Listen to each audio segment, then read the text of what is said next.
इस वीडियो में हम लोग स्टार्ट करेंगे क्लासिफिकेशन ऑफ ऑर्गेनिक कंपाउंड का पहला part based on functional group.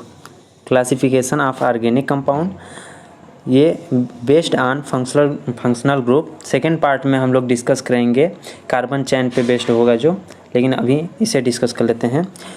हम लोग होमोलॉगस सीरीज़ के बारे में कहीं ना कहीं पढ़े ही होंगे। होमोलॉगस सीरीज़ क्या होता है? A group or class of organic compound each containing same functional group with increased molecular wait.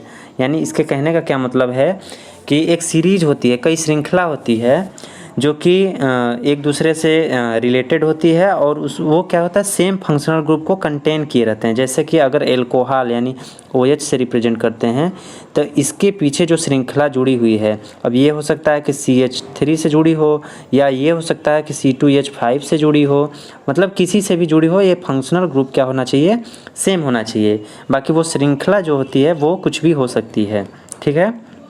इसे हम लोग इस श्रृंखला को R से रिप्रेजेंट करते हैं, जो भी है हाइड्रोकार्बन। तो हो सकता है R1 हो, R2 हो, R3 हो, कुछ भी हो, जो ये फंक्शनल ग्रुप है वो सेम होना चाहिए। और दूसरी बात कि इंक्रीज्ड मॉलिक्यूलर वेट, यानी कि कार्बन नंबर जो होता है वो बढ़ता जाता है। अगर एक कार्बन है, फिर यहाँ पे एक कार्बन, यहाँ पे दूसरा कार्बन, 2 कार्बन है, तो जाहिर सी बात है कि यहाँ पे मॉलिक्यूलर वेट जो होगा वो कम होगा और यहाँ 2 कार्बन है इसलिए ज़्यादा होगा। ऐसे ही श्रृंखला में आगे बढ़ने पर मॉलिक्यूलर वेट क्या होता है, इंक्रीज होता जाता है और फंक्शनल ग्रुप जो होता है वो सेम होता है, ठीक है। ये 2 बातें बस ध्यान रखनी है होमोलॉगस सीरीज के लिए। इसमें क्वेश्चन कहाँ से बनते हैं और क्या इम्पोर्टेंट है? 2 सक्सेसिव होमोलॉगस जो होते हैं वो डिफ़र बाय CH2 ग्रुप, यानी CH2 ग्रुप से क्या होते हैं, ये डिफ़र करते हैं। 2 वैलेंस यहाँ पे फ्री है, CH2 ग्रुप से डिफरेंस करते हैं। जैसे हम यहाँ बताया ना कि CH3 और C2H5, अगर हम C2H5 में CH3 अगर हम माइनस कर दें तो हमारे पास क्या बचता है, हमारे पास बचेगा CH2। यहाँ से यहाँ काउंट करेंगे 2 कार्बन, ठीक है, और 3 और 2 5 हाइड्रोजन। यानी कि जो डिफरेंस आना चाहिए एक दूसरे से कनेक्टेड होमोलॉगस सीरीज में वो CH2 होना चाहिए। अगर हम C3H7 लें और इसमें यहाँ से C2H5 में अगर हम डिफरेंस देखें तो इसमें डिफरेंस C2H5 में डिफरेंस क्या हो जाएगा, CH2 का होगा, क्योंकि यहाँ 2 अगर ऐड करेंगे तो 2 1 3 कार्बन हो जाएगा, 5 2 7 हाइड्रोजन हो जाएगा। तो यहाँ पे अगर हम देखें तो CH3, C2H5 और C3H7 ये तीनों क्या हैं, होमोलॉगस सीरीज है, क्योंकि इनके बीच का जो डिफरेंस है वो है CH2 का। इनके बीच का जो डिफरेंस है वो है CH2 का। तो ये CH2 का डिफरेंस होना चाहिए होमोलॉगस सीरीज के लिए। फंक्शनल ग्रुप सेम होना चाहिए। यहाँ पे फंक्शनल ग्रुप क्या है, यहाँ पे फंक्शनल ग्रुप है सिंगल बॉन्ड। यहाँ पे फंक्शनल ग्रुप है एक सिंगल बॉन्ड, जिसे हम लोग आगे पढ़ेंगे कि एल्केन बोलते हैं। ये फंक्शनल ग्रुप यहाँ पे है और सेम फंक्शनल ग्रुप है दोनों में, ना तो हमें डबल बॉन्ड है ना तो ट्रिपल बॉन्ड है, सिंगल बॉन्ड है, इसलिए CH2 का डिफरेंस है, इसलिए ये क्या है, होमोलॉगस सीरीज है। आइए अपने पिछले वाले पेज पे चलते हैं। तो CH2 जो है ग्रुप है वो से डिफरेंस होना चाहिए CH2 से, और इसमें 14 मॉलिक्यूलर वेट, यानी मॉलिक्यूलर वेट जो होता है वो 14 से क्या होता है, डिफरेंस होना चाहिए। अगर हम मॉलिक्यूलर वेट देखें तो जाहिर सी बात है कि CH2 है तो C का मॉलिक्यूलर वेट आता है 12, H का होता है 1, H का होता है 1, 2 H है तो यहाँ पे हो जाएगा 2, यानी C12 + 2 × 1, यानी कितना हो जाएगा यहाँ पे 12 2 14, यानी 14 मॉलिक्यूलर वेट का क्या होता है यहाँ पे डिफरेंस होता है, ठीक है। तो CH2 ग्रुप जो होता है डिफर बाय CH2 ग्रुप और 14 मॉलिक्यूलर वेट। दूसरा पॉइंट क्या है, all the homologous can be prepared by similar methods. यानी सिमिलर मेथड से सभी को प्रिपेयर किया जा सकता है। और ये सबसे बड़ी इम्पोर्टेंट बात है याद रखने वाली ऑर्गेनिक केमिस्ट्री में, क्योंकि ऑर्गेनिक केमिस्ट्री हम लोग कहीं भी पढ़ेंगे तो प्रिपरेशन के लिए आता है। प्रिपरेशन स्ट्रेटजी के, फिजिकल प्रिपरेशन, केमिकल प्रिपरेशन जो भी आता है कैसे करते हैं, तो वहाँ पे अगर हम CH3 का प्रिपरेशन करेंगे तो जो मेथड CH3 का होगा वही मेथड होगा C2H5 का और वही मेथड होगा C3H7 का। अगर हमें केवल इसका मेथड पता चल जाए कैसे बनता है तो हमें इसका भी पता चल जाएगा और इसका भी मेथड पता चल जाएगा, क्योंकि इनके बीच का जो डिफरेंस है वो CH2 का है, 14 का है मॉलिक्यूलर वेट का, और ये एक होमोलॉगस सीरीज है, ये एक होमोलॉगस सीरीज है। ठीक है, तो इसलिए केमिकल जो होता है इसका जो केमिकल प्रिपरेशन का मेथड जो होता है वो सिमिलर होना चाहिए। मेन बात ये है कि सिमिलर होना चाहिए। ठीक है, अब हम लोग चलते हैं प्रीवियस अपने पेज पे। Homologous have same chemical properties, इनकी प्रॉपर्टीज भी जो होती हैं सेम होती हैं chemical properties, but there is a regular change in physical properties. देखिए क्या है यहाँ पे समझने वाली बात कि इनमें जो होता है फिजिकल प्रॉपर्टीज चेंज हो सकती है, इनके बनने का या फिर इनका जो मेथड है जो भी है इनकी फिजिकल प्रॉपर्टीज चेंज हो सकता है। फिजिकल प्रॉपर्टी जैसे कि बॉइलिंग पॉइंट, मेल्टिंग पॉइंट, कितने पे ये पिघल जाता है या क्या होता है, तो इसका अलग हो सकता है। पर अगर केमिकल प्रॉपर्टीज़ जैसे कि बताए हैं कि मेथड जो है इनको बनाने का वो चेंज नहीं होगा, वो तीनों के लिए सेम रहेगा होमोलॉगस सीरीज के लिए। ठीक है, कहने का मतलब ये है फिजिकल प्रॉपर्टीज़ चेंज हो सकती हैं बट केमिकल प्रॉपर्टीज़ चेंज नहीं हो सकती हैं। 3 पॉइंट हो गया। चौथा पॉइंट है कि all the members represented by same general formula, all the members represented by same general formula. अगर हम स्ट्रक्चरल देखें इसका तो वो हो सकता है कि अंतर हो, ये CH3 है, ये C2H5 है, ये C3H7 है, लेकिन इनका जो फार्मूला होता है एल्केन ग्रुप का है, तो इसका फार्मूला जो होता है वो CnH2n+2, आगे हम लोग पढ़ेंगे CnH2n+2 का फार्मूला होता है। ठीक है, यहाँ N जो होता है कार्बन का नंबर होता है, कितने कार्बन हैं यहाँ, तो यहाँ पे एक CH3 के लिए अगर देखा जाए, अगर एक कार्बन का नंबर हो तो एक H2 1 + 2 कितना हो जाएगा, 2 1 3 2 2 1 का 2 2 4, यानी कि CH4। यहाँ CH4 जो है ये एक कार्बन का CH4 हो गया।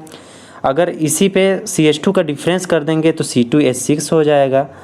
अब ये अलग श्रृंखला बन रही है, CH3 C2H5 C3H7 एक अलग होमोलॉगस सीरीज था, अब ये अलग होमोलॉगस सीरीज बन रहा है।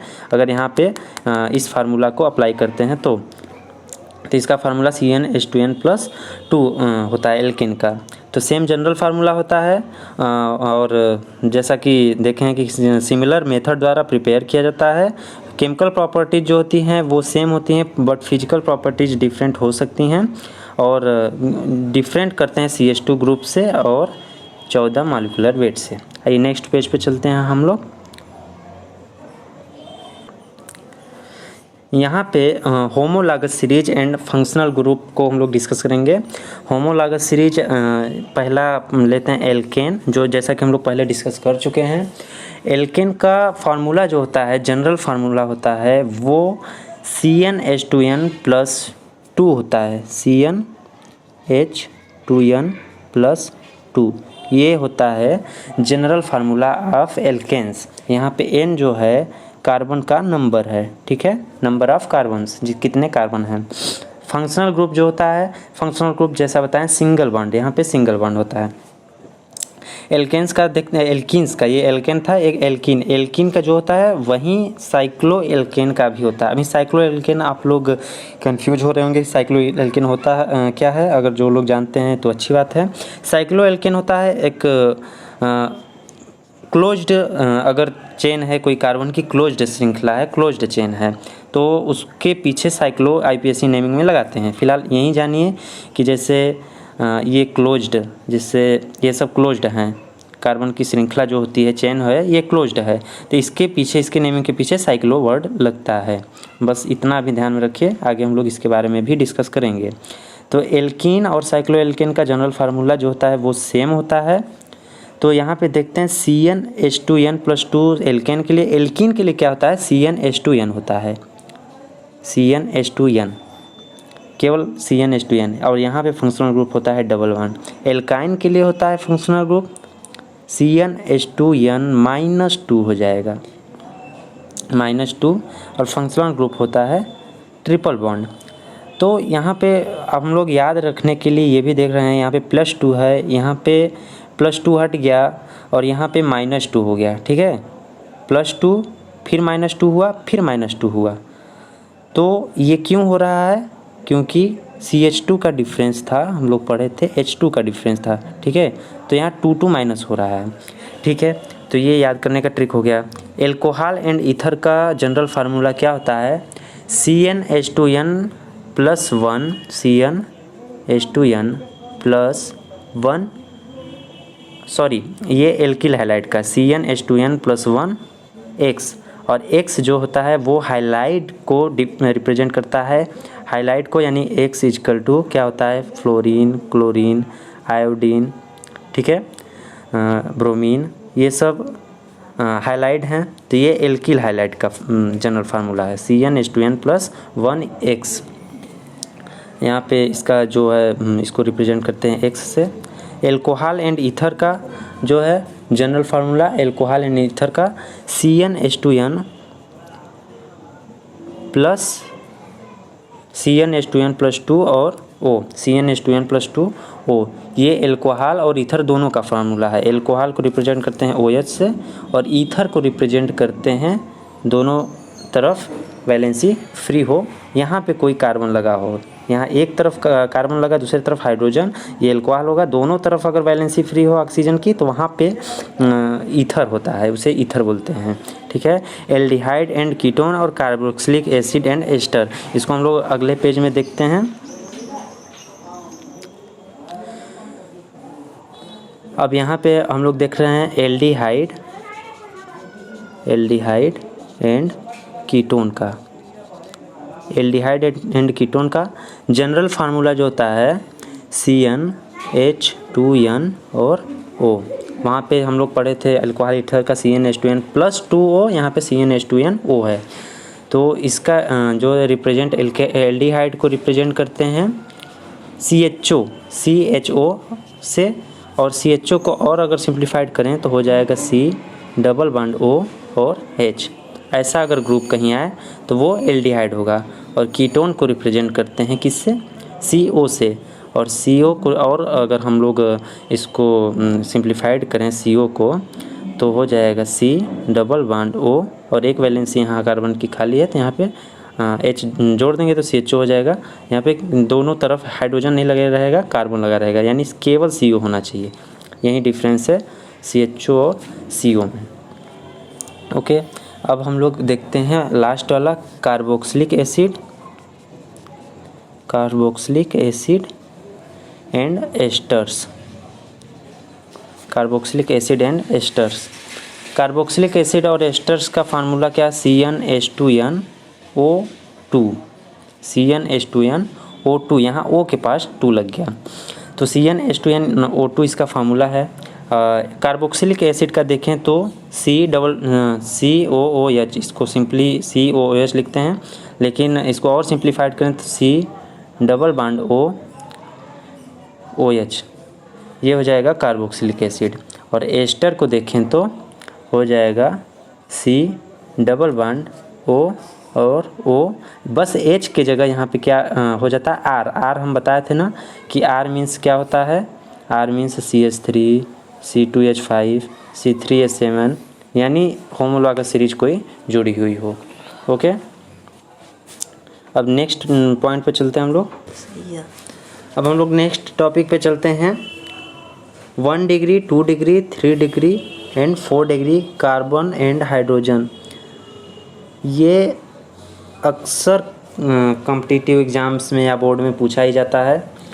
मिनिमम 4 नंबर का क्वेश्चन ये आ ही जाता है, हर अगले साल 1 साल गैप करके आता है। इसका बहुत ज़्यादा इसको पूछते हैं एग्जामिनर। इसको कैसे बहुत ही सिंपली इसको हम लोग फाइंड करने का देखेंगे तरीका, ट्रिक सीखेंगे 1 डिग्री, 2 डिग्री, 3 डिग्री और 4 डिग्री कार्बन के लिए।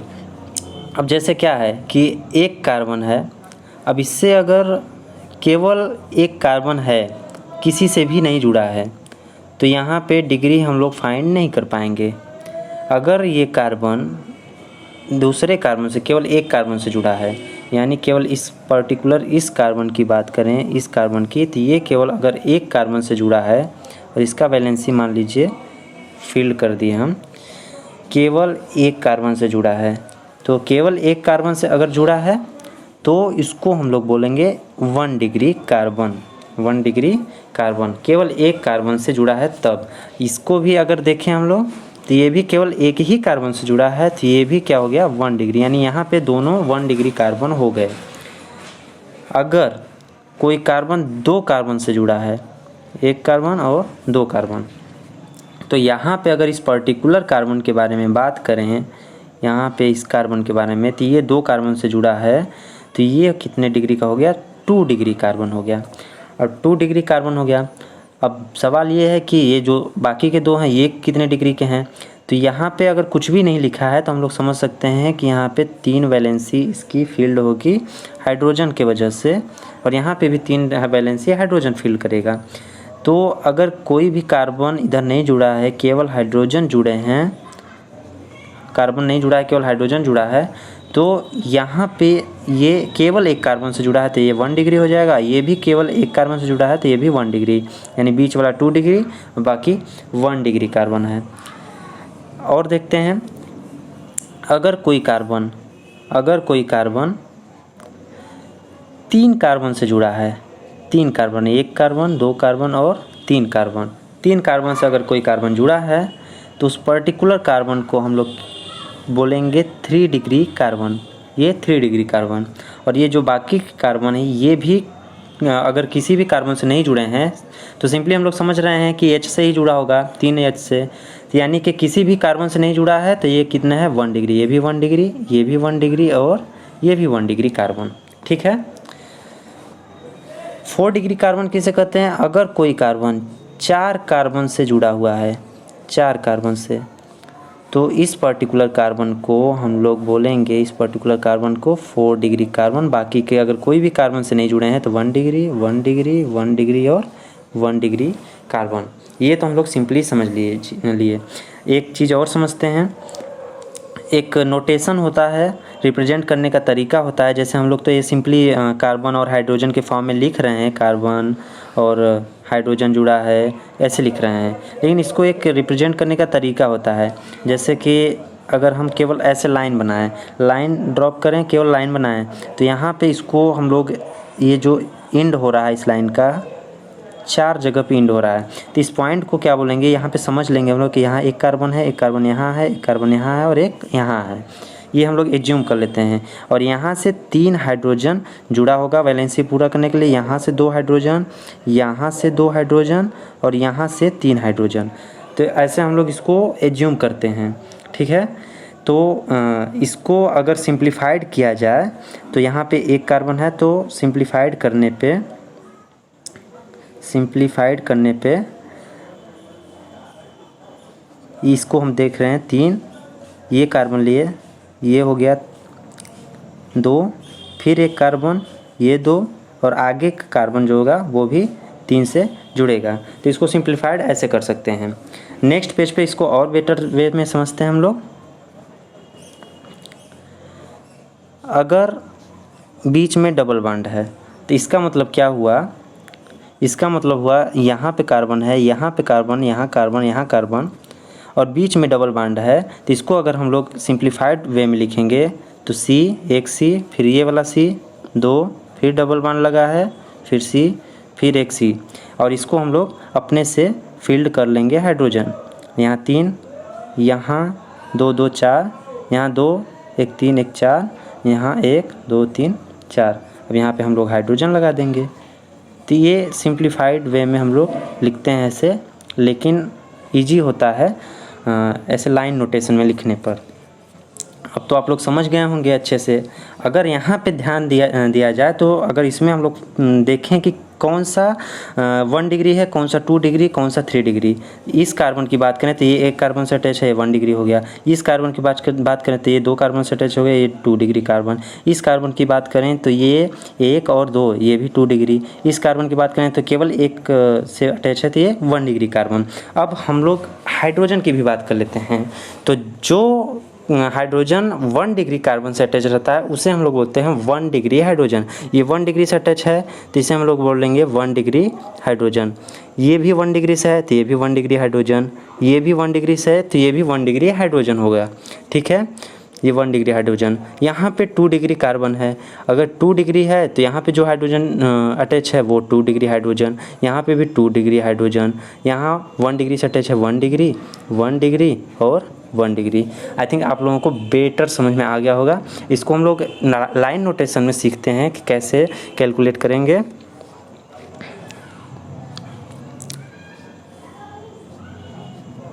अगर इसमें देखें कि हम लोग के कहाँ पे 1 डिग्री है और कहाँ पे 2 डिग्री कार्बन है। ठीक है, तो ये कार्बन 1 डिग्री है क्योंकि एक कार्बन से अटैच है। यहाँ पे जो कार्बन है वो एक इससे और एक इससे, यानी 2 कार्बन से अटैच है, ये 2 डिग्री है। यहाँ पे ये जो कार्बन है, ये कार्बन है वो ये इससे और इससे अटैच, यानी ये 2 डिग्री। ये भी कार्बन जो है इससे अटैच है, इस कार्बन से और इस कार्बन से, ये भी 2 डिग्री। और ये कार्बन जो है ये भी एक कार्बन और 2 कार्बन से अटैच है, यानी ये भी 2 डिग्री। और ये किसी से भी अटैच नहीं है तो ये 1 डिग्री सिंपली। और इनसे जो भी हाइड्रोजन जुड़ा हुआ होगा, इनसे जो भी हाइड्रोजन जुड़ा हुआ होगा वो 2 डिग्री हाइड्रोजन, जो भी डिग्री का कार्बन से जुड़ा होगा वो उस डिग्री का हाइड्रोजन हो जाएगा। अच्छे से और देख लेते हैं एग्जाम्पल लेके हम लोग। अब जैसे देखें तो CH2, CH3, CH2, CH2,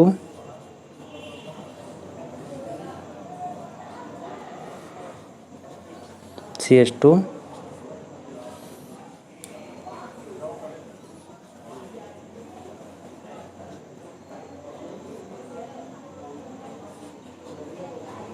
CH3, CH3, CH3। इसमें हम लोग फाइंड करते हैं 1 डिग्री, 2 डिग्री और 3 डिग्री कौन है। ये कार्बन एक से अटैच है केवल 1 डिग्री, ये भी ये 2 से अटैच है 2 डिग्री। ये कार्बन 1, 2 और 3 से अटैच है, ये हो गया 3 डिग्री। ये कार्बन 2 से अटैच है 2 डिग्री। ये कार्बन 2 से अटैच केवल 1 से अटैच है 1 डिग्री। ये कार्बन 1, 2, 3 और 4 से अटैच है, ये हो गया 4 डिग्री। और बाकी की ये सब केवल 1 से अटैच है तो 1 डिग्री, 1 डिग्री और 1 डिग्री। और इनके हाइड्रोजन भी सेम उसी डिग्री के हो जाएंगे। तो ये बेटर वे में हम लोग समझ लिए। इसको लाइन नोटेशन में भी समझ लेते हैं।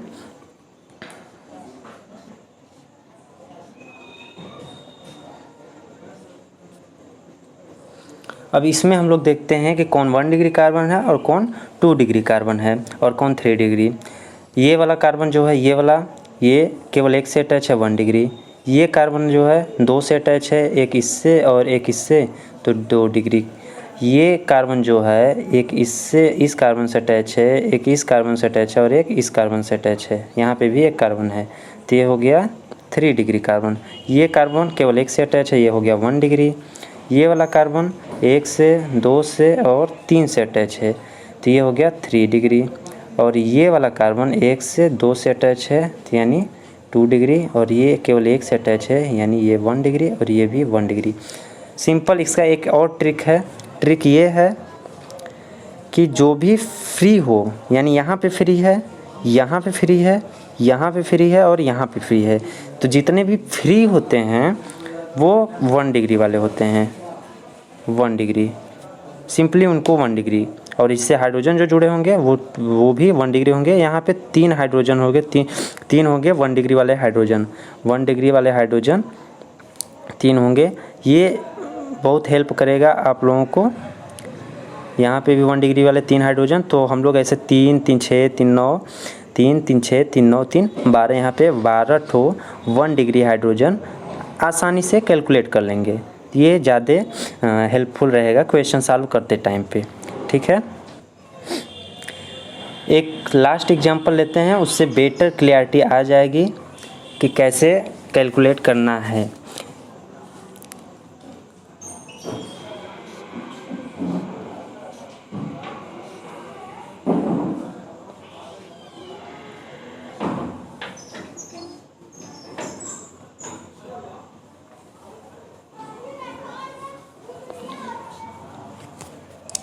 इस कंपाउंड में हम लोग कैलकुलेट करेंगे कितने 1 डिग्री कार्बन है, कितने 2 डिग्री कार्बन है, कितने 3 डिग्री कार्बन है और कितने 4 डिग्री कार्बन है। साथ ही साथ हम लोग हाइड्रोजन भी कैलकुलेट करेंगे। यहाँ पे देखते हैं 1 डिग्री कार्बन, जितने भी फ्री है पहले फ्री वालों को 1 डिग्री, 1 डिग्री, 1 डिग्री, ये भी फ्री है 1 डिग्री, ये भी फ्री है 1 डिग्री, ये भी फ्री है 1 डिग्री, ये फ्री है 1 डिग्री, ये फ्री है 1 डिग्री। 1 डिग्री हम लोगों ने कैलकुलेट कर लिया। कितने हैं 1 डिग्री, कितने हैं 1 2 3 4 5 6 7 8 9 1 डिग्री कार्बन है, तो बस 3 का गुणा कर दो, 27 कितने हो जाएंगे 1 डिग्री हाइड्रोजन, क्योंकि जितने भी 1 डिग्री कार्बन रहेंगे उनसे केवल 3 जुड़े रहेंगे हाइड्रोजन, इसलिए वो 27 1 डिग्री वाले हाइड्रोजन हो जाएंगे। अब हम लोग देखते हैं कितने 2 डिग्री वाले हैं। ये 2 डिग्री है, 2 कार्बन से अटैच है। ये जो है 3 डिग्री है। यहाँ पे जो है 4 डिग्री है, 4 कार्बन से अटैच है। यहाँ पे भी ये 3 कार्बन से अटैच है तो 3 डिग्री है।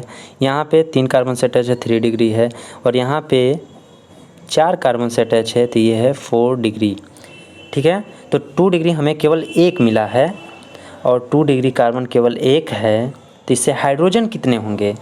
तो सिंपली है कि यहाँ से कितने हाइड्रोजन लगे हुए होंगे। 2 डिग्री पे हमेशा केवल 2 हाइड्रोजन लगे होते हैं। ठीक है, तो 2 से गुणा कर दो, तो 2 से गुणा कर देंगे तो कितने हो जाएंगे 2 हो जाएंगे 2 डिग्री हाइड्रोजन। यानी कि अगर यहाँ पे 6 हमें मिलते 2 डिग्री हाइड्रोजन तो उसमें हम लोग 2 का गुणा करते। कितने का गुणा करते? 2 का। ठीक है, कितने का गुणा करते हम लोग? यहाँ पे 3 का गुणा किए हैं, यहाँ पे 2 का गुणा करते। ये सिंपल ट्रिक है इसको फाइंड करने का इजी वे में, जल्दी से जल्दी। 3 डिग्री कार्बन देखते हैं कितने हैं। 3 डिग्री कार्बन है हमारे 1 2 3 3 डिग्री कार्बन है, तो 3 हो गए हमारे 3 डिग्री कार्बन। इसमें हम लोग क्या करेंगे 1 का गुणा करेंगे, क्योंकि 3 डिग्री कार्बन से केवल एक ही हाइड्रोजन फ्रीली अटैच होता है, तो ये कितने हो जाएंगे 3 हाइड्रोजन हो जाएंगे। हमें कैलकुलेट करने का ज़रूरत नहीं है, या तो हम लोग इतना टाइम अगर हमारे पास है तो कैलकुलेट करें, लेकिन उतने में तो हमारा एग्ज़ाम ख़त्म हो जाएगा, तो हमें कैलकुलेट करने की आवश्यकता नहीं है। यहाँ पे हम लोग बस एक ट्रिक से फाइंड कर सकते हैं। 4 डिग्री कार्बन जो है केवल यहाँ पे 1 और 2 हैं, तो 4 डिग्री कार्बन जितने रहेंगे उसमें केवल 0 का गुणा कर देंगे, उतने हो जाएंगे हमारे हाइड्रोजन। यानी कि देख रहे हैं आप 1 डिग्री 2 डिग्री 3 डिग्री 4 डिग्री, अगर इसको कार्बन को देखा जाए नीचे आ रहा है, तो यहाँ से हम जैसे अगर इसको हम क्या कहने की कोशिश कर रहे हैं कि यहाँ जो हम मल्टीपल कर रहे हैं वो मल्टीपल की ऊपर की साइड कर रहे हैं। ठीक है, 0 1 2 3 और यहाँ पे 1 2 3 4, बस हमें घटाते हुए मल्टीपल करते जाना है और आंसर आ जाएगा। 1 डिग्री में 3 का मल्टीपल, 2 डिग्री में 2 का मल्टीपल, 3 डिग्री में 1 का, 4 डिग्री में 0 का। तो ये ईजी वे में है, आप लोग अच्छे से इसको सीख लीजिए, समझ लीजिए। मिलते हैं नेक्स्ट टॉपिक पे। अल्फ़ा एंड बीटा कार्बन, ये कहीं कहीं यूज होता है ऑर्गेनिक केमिस्ट्री में, बस इसको सिंपली हम लोग देख लेते हैं, ज़्यादा डिटेल में नहीं जाएंगे।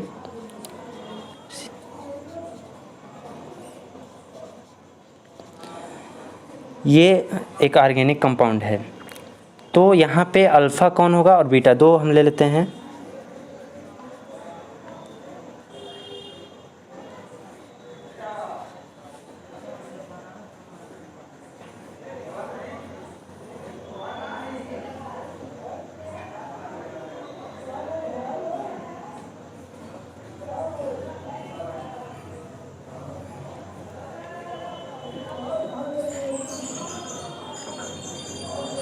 अब यहाँ अल्फ़ा और बीटा कार्बन हमें चूज करना है, कौन से अल्फ़ा होंगे और कौन बीटा होगा। ठीक है, तो जो भी फंक्शनल ग्रुप है, यहाँ पे डबल बॉन्ड एक फंक्शनल ग्रुप है। फंक्शनल ग्रुप से जो पहला कार्बन अटैच होता है उसे हम लोग बोलते हैं अल्फ़ा कार्बन, अल्फ़ा कार्बन। ठीक है, अगर पहले कार्बन पे फंक्शनल ग्रुप अटैच हो, पहले वाले कार्बन पे अगर पहले नंबर के कार्बन पर फंक्शनल ग्रुप अटैच हो, उसे अल्फ़ा कार्बन बोलते हैं। यहाँ पे जो फंक्शनल ग्रुप यानी डबल बॉन्ड है वो दूसरे कार्बन पे अटैच है, ठीक है। ये फर्स्ट कार्बन, सेकेंड कार्बन दूसरे कार्बन पे अटैच है, तो ये क्या हो जाएगा, बीटा कार्बन इसे बोलते हैं बीटा कार्बन, ठीक है। इस वाले को, और इस वाले को बोलेंगे अल्फ़ा कार्बन, ठीक है। अगर यही डबल बॉन्ड जो है, अगर यही डबल बॉन्ड यहाँ पे होता, ठीक है, या कोई फंक्शनल ग्रुप यहाँ पे होता, तो इसको क्या बोलते हैं हम लोग, गामा कार्बन, ठीक है। Alpha, beta and gamma. अगर यहीं पे हम लोग और एग्जांपल लेते हैं, जैसे यहाँ OH लगा है, तो ये OH लगा है, ठीक है। तो इस वाले कार्बन से ये OH लगा है, तो इस वाले कार्बन को क्या बोलेंगे, अल्फ़ा, इस वाले कार्बन को क्या बोलेंगे, बीटा, और इसको क्या बोलेंगे, गामा। अगर ये OH यहाँ पे लग जाए, अगर ये OH यहाँ पे लग जाए, ठीक है, यहाँ पे लग जाए, तो अब अल्फ़ा ये हो गया, इसके बगल वाला बीटा हो गया, और ये गामा हो गया। बस इतना सा ही आप लोगों को अभी जानने की ज़रूरत है। बाकी मिलते हैं हम लोग नेक्स्ट वीडियो में, तब तक पढ़ाई करते रहिए। All the very best, thank.